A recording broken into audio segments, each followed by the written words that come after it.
Eventually, after escaping from the camp, 5 members of NLFT BM group surrendered to the police of Longtrai Valley, Dalai district. However, no traces of handmade guns were found from them. According to the information, it is said that 1 year and 6 months ago, they were lured to NLFT groups with false hope.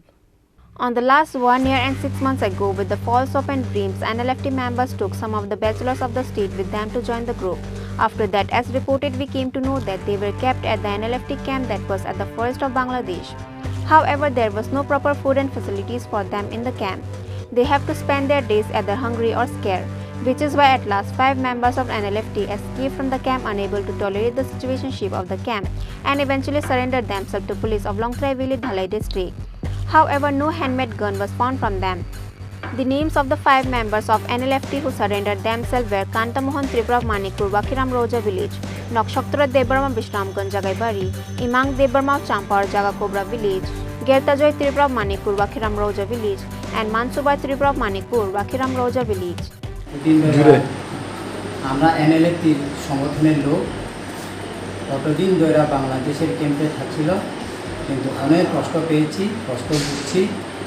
আর আমাদের ক্যাম্পেও খাওয়া দাওয়ার জন্য অনেক অসুবিধা আছে।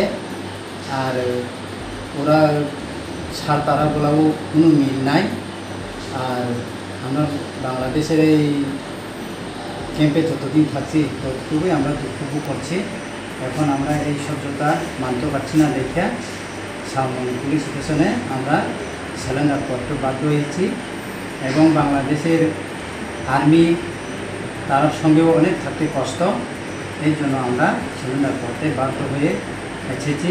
এখন আমরা স্বাভাবিক জীবনে ভালোভাবে থাকার জন্য ইচ্ছুক করে আমরা স্যালেন্ডার 5 জন করেছি।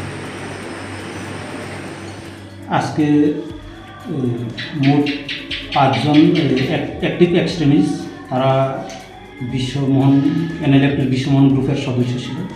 আজকে তারা সন্ধ্যার সময় সামনে পিএসে এসে সারেন্ডার করে। এই 5 জন সারেন্ডার 5 জন হলো কান্তমোহন ত্রিপুরা, গেতাজয় ত্রিপুরা, মনসুবর ত্রিপুরা, নক্ষত্র দেববর্মা, ইমাং দেববর্মা।